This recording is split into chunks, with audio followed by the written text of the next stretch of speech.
이 세상에 태어날 때 나는 웃고 사랑하고 내 안의 빛을 환하게 밝히는 법밖에 몰랐다. 그런데 사람들이 나에게 그만 웃으라고 했다. 인생은 심각한 거야. 남들보다 앞서가려면 말이야. 그래서 나는 더 이상 웃지 않았다. 사람들이 또 말했다. 아무나 사랑하면 안 돼. 상처받고 싶지 않으면 말이야. 그래서 나는 더 이상 사랑하지 않았다. 사람들은 또 말했다. 너의 빛을 드러내지 마. 주목을 많이 받아서 좋을 건 없지. 그래서 나는 더 이상 빛을 밝히지 않았다. 그리고 시들고 쪼그라들더니 죽었다. 죽어서야 삶에서 중요한 것은 웃고 사랑하고 내 안의 빛을 환하게 밝히는 것임을 배웠다. 어느 날 갑자기 지금 살고 있는 이 물질 세상이 바로 천국임을 깨닫는다면 어떨까? 정신 나간 소리처럼 들리리라는 것을 잘 안다. 이 지옥 같은 삶이 천국이라고 하고 반문하는 사람도 있을 것이다. 이해한다. 어린 시절 같은 반 아이들로부터 따돌림을 받았을 때 피부색이나 출신 배경 같은 내가 어쩔 수 없는 것들로 조롱당하고 차별받았을 때 나에게도 이 세상이 지옥 같았다. 그리고 고통스러운 암 투병을 하느라 늘 두려움에 시달렸던 그 몇 년 동안에도 인생은 분명 지옥이었다. 그 오랜 시간 내 인생이 그렇게 지옥 같았던 것이 사실은 나 자신이 얼마나 강력한 존재인지, 내가 얼마나 대단한 일을 할 수 있는지 몰랐기 때문은 아니었을까?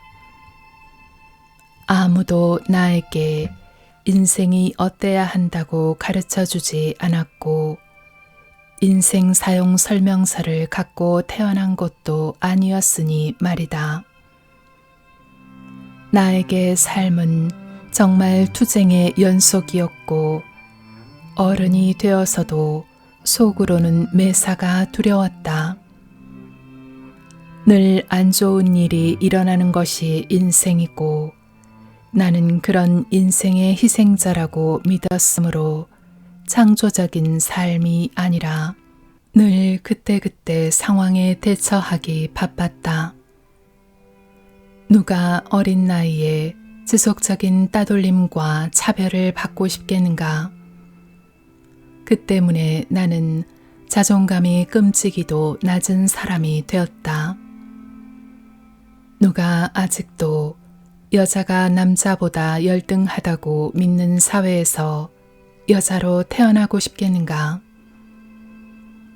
누가 죽음을 부르는 암세포를 갖고 싶겠는가? 그러므로 나는 당연하게도 내 삶의 희생자였다. 아니, 그렇게 생각했다. 죽음에 이를 때까지. 그런데 임사체험에서 얻은 가장 놀라운 통찰은 지구상의 이 삶이 천국이 될 수도 있다는 것이었다. 삶의 작동 방식을 이해하고 그 천국을 현실로 만드는 데 필요한 것들을 알기만 하면 말이다. 내가 이 삶으로 다시 돌아올 수 있었던 것도 천국이란 하나의 상태이지 장소가 아님을 이해했기 때문이었다. 나는 이 삶 속에서 그 같은 천국을 직접 경험해보고 싶었다. 나는 그 놀라운 진실을 현실에서 실천하며 두려움과 공포를 비롯해 수많은 심적 고통으로 가득했던 내 인생을 바꿔보고 싶었다. 나는 여기에서 그리고 바로 지금 천국을 살고 싶었다. 임사체험 상태에서는 이 모든 것이 아주 분명했고 아주 쉬워 보였다. 하지만 임사체험 후 새로운 깨달음들을 내 삶에 통합하고 적용하려 할 때마다 나는 계속 장벽에 부딪혔다. 특히 사람들과 만나고 그 속에 융화하려 할 때 더 그랬다. 현실에 대한 나의 시각이 극적으로 바뀌었는데 바뀐 시각이 대부분의 사람들이 생각하는 정상적인 세계관과는 당초에 어울리지 못했다. 다시 한번 이 사회의 귀속감을 느껴보고 싶었던 건지 어느 날 돌아보니 나는 나와 맞지 않는 사람들과 어떻게든 잘해보려고 애를 쓰고 있었다. 그때 멈추지 않았다면 나는 또다시 진정한 나 자신을 억누르기 시작했을 것이고 타인의 인정을 받기 위해 저쪽 세상에서 배운 것들을 상당 부분 타협하기 시작했을 것이다. 그런 타협을 하게 될 때면 나는 다시금 예전처럼 무기력해지곤 했다. 아무것도 두려워하지 않고 내 인생의 창조자가 되던 때에 그 놀라운 느낌들이 희미해지고 옛날의 사고방식과 행동거지가 스멀스멀 기어나오면서 내 시야를 흐렸다. 내 가슴이 하는 말을 듣기보다 나를 비판하는 자들의 말을 듣고 그들의 노래에 맞춰 춤을 추다 보니 옳은 일을 하지 않고 있다는 두려움이 사람들을 실망시킬지도 모른다는 걱정이 다시 내 마음을 흔들어댔다. 또다시 마음이 불안해졌고 길을 잃은 것 같았고 버려진 것 같았다. 정말이지 사람들과 어울리거나 천국을 창조하거나 둘 중 하나만 끊임없이 선택해야 하는 시간이었다. 따라서 사람들을 만나지 않아도 될 때면 혼자만의 시간을 보내는 일이 점점 더 중요한 일이 되었다. 혼자가 될 때마다 나는 고요한 마음 상태로 들어갔고 임사 체험 당시에 경험했던 상태, 즉 우리가 모두 하나로 연결되어 있다고 느낀 그 순수식의 상태로 들어갔다. 그 상태에서 나는 나의 죽음으로 가족이 느꼈던 고통과 슬픔을 마치 내 감정처럼 느낄 수 있었다. 그런데 이제 나는 내 가족의 고통만 느끼는 게 아니었다. 나는 사람들이 나에게 보내준 이야기들을 읽으며 온 세상의 고통을 온 마음으로 느끼고 있었다. 나는 사람들의 고통과 그들을 돕지 못하는 것에 대한 나만의 고통을 동시에 느끼며 힘들어했다. 때로는 감당할 수 없을 정도였다. 그러다 내 삶의 기쁨조차 조금씩 사라져갔고 나는 그런 식으로는 계속할 수 없다고 생각했다. 나는 삶에 기쁨을 불러일으키는 법을 사람들에게 보여주려고 책을 썼는데 정작 나는 대부분의 시간을 다른 사람들의 고통만 느끼며 살고 있었다. 그런 내가 어떻게 이 세상에 기쁨을 가져다 줄 수 있겠는가? 그러던 어느 날 내가 즐겨 찾곤 하던 집 근처 해변으로 향했다. 그리고 모래사장에 앉아 먼 바다를 바라보았다. 당시 나는 홍콩 본토에서 떨어져 있는 한 섬에 살고 있었다. 태양이 숨어버린 흐린 날이었다. 그곳에서는 자연과 쉽게 하나가 될 수 있었기에 감정이 복잡해질 때면 그곳을 자주 찾곤 했다. 자연 속, 특히 바닷가에 가면 나는 내가 전 우주와 멋지게 연결되어 있음을 온몸으로 느낄 수 있다. 실제로 우리는 모두 그렇게 온 우주와 연결되어 있다. 마치 인생이라는 이 방대한 테피스트리를 짜내기 위해 모든 것이 동시에 조화롭게 움직이고 있듯이 말이다. 어떤 의문이 들든 자연 속에 있으면 나는 늘 답을 얻는다. 그 답은 바람의 속삭임에서 나오기도 하고 물 흐르는 소리나 나무의 가지와 이파리들이 서로 부딪히며 바스락대는 소리에서 나오기도 한다. 그래서 나는 그날도 모래사장에 앉아 먼 바다와 하늘을 바라보았다. 그리고 우주에 조용히 호소했다. 나는 죽었다가 다시 돌아왔어요. 이제 어떻게 할까요? 마음이 너무도 아픕니다. 한낱 육신에 갇힌 상태로 어떻게 이 모든 사람들과 나 자신을 도울 수 있을까요? 차라리 돌아오지 않았더라면 더 많은 사람을 도울 수 있었겠지요. 지금은 내가 도울 수 없는 사람들 때문에 마음만 아픕니다. 내가 돌아온 이유를 모르겠다며 우주 앞에 손들고 항복하는 순간 뜨거운 눈물이 볼을 타고 흘러내렸다. 나는 왜 이렇게 마음이 아파야 하는가? 이 세상은 왜 이렇게 고통스러운가? 그때 어디선가 조용한 속삭임이 들려왔다. 사람의 목소리가 아니라 파도 소리가 내 가슴과 공명해서 나온 소리 같았다. 임사 체험에서 내가 배운 게 무엇이냐?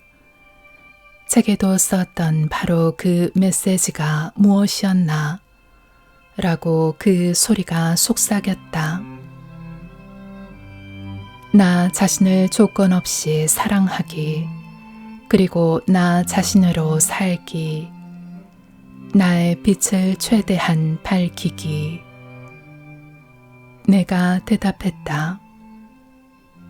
그래, 그게 바로 내가 할 일이다. 그렇게만 살면 된다. 너 자신을 조건 없이 사랑해라. 그리고 너 자신으로 살아라.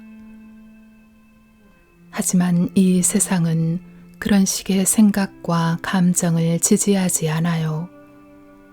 이 세상은 천국보다는 지옥 쪽에 훨씬 더 가까운 것 같아요. 나는 해변 끝 먼 곳에서 파도가 바위에 부딪히는 모습을 보면서 그 보이지 않는 목소리에 따졌다. 주변 사람들 모두 매일 너무도 많은 문제에 허덕이면서 살아요. 나 자신을 사랑하는 것으로 어떻게 그들을 도울 수 있는지 모르겠어요. 너 자신을 사랑하고 너의 진정한 가치를 알면 내가 하지 못할 일도 치유하지 못할 것도 없다. 너는 모든 의학적 소견들이 무색하게도 말기 암을 치유하면서 너 스스로 그 사실을 배웠다.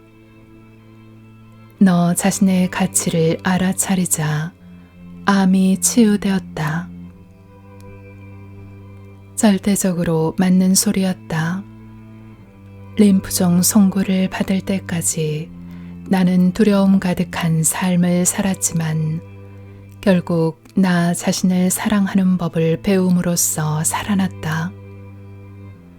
아주 간단하게 들리는데 이 간단한 깨달음을 지금도 고통받고 있는 다른 사람들에게 이해시키는 것이 왜 이렇게 어려운 걸까? 그리고 난 이 깨달음을 왜 그렇게 자꾸 잊어버리는 걸까? 자신의 진정한 힘을 믿지 않거나 그 힘을 한 번도 느껴보지 못한 사람들로 둘러싸여 있으면 너 자신의 진정한 힘도 쉽게 잊어버리게 된다. 그리고 대부분의 사람들은 그 힘을 믿지 않고 또 느끼지도 못하고 살지. 그 목소리는 마치 나의 생각을 읽고 말하는 것 같았다.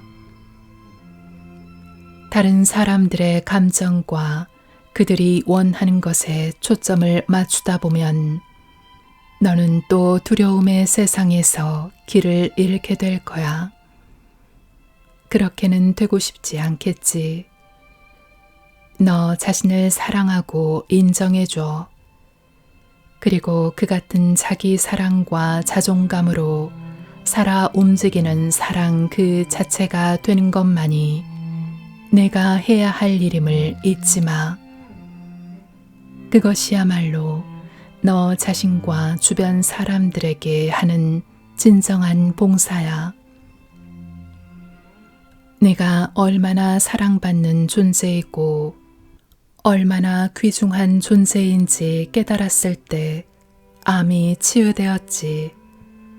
바로 그 깨달음이 너를 도와 이 땅에서 천국 같은 삶을 창조하게 할 거야.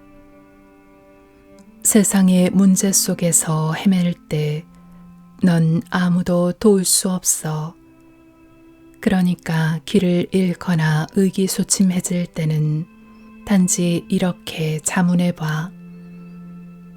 도대체 언제부터 나 자신을 사랑하지 않게 된 거지? 어떻게 하면 나를 더 소중하게 생각할 수 있을까? 라고 말이야. 그것들이 정확하게 내가 임사체험 당시 배운 것이고 내 암을 치유한 것임에도 불구하고 나는 그 모든 것을 잊어버리고 있었다.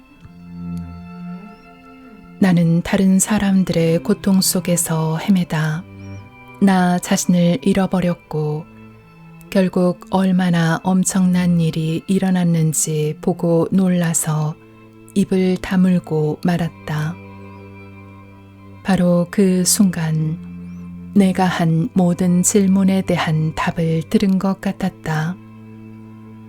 파도의 속삭임이 나에게 말해준 것은 너무도 간단했지만 동시에 참으로 심오했다. 그날 나는 삶의 진정한 목적을 잊어버리기가 그리고 삶의 드라마라는 거미줄에 걸려들기가 얼마나 쉬운지 다시 한번 분명히 보았다. 존재를 정당화하기 위해 우리가 만들어내는 드라마들 말이다. 그런 일은 우리 문화가 말하는 주된 믿음들에 빠져 있을 때 일어난다. 모래 위에 앉아 다음의 말을 마음속으로 되풀이하자 등골이 오싹해지며 전율이 느껴졌다. 너 자신을 사랑하고 인정해줘. 그리고 자기 사랑과 자존감으로 살아 움직이는 사랑 그 자체가 되는 것만이 내가 할 일이야. 그것이야말로 너 자신과 주변 사람들에게 하는 진정한 봉사야. 나는 먼 바다를 바라보다가 눈을 감고 두 손을 모아 가슴에 대고 말했다. 고맙습니다. 이제 이해했습니다. 나는 삶의 목적과 방향을 되찾은 것 같아 몹시 기뻤다. 그리고 내 인생이 원래 그래야 하는 그대로 펼쳐질 것이라는 믿음도 다시 생겨났다. 나는 다시 태어난 것 같았고 다시 한번 우주와 연결된 느낌이 들었다. 그리고 진정한 나 자신으로 살고 우주와 때려야 뗄 수 없이 연결되어 있음을 기억하는 방식으로 배터리를 충전하기만 하면 모든 일이 원래 그래야 하는 그대로 동시에 펼쳐질 것임을 알았다.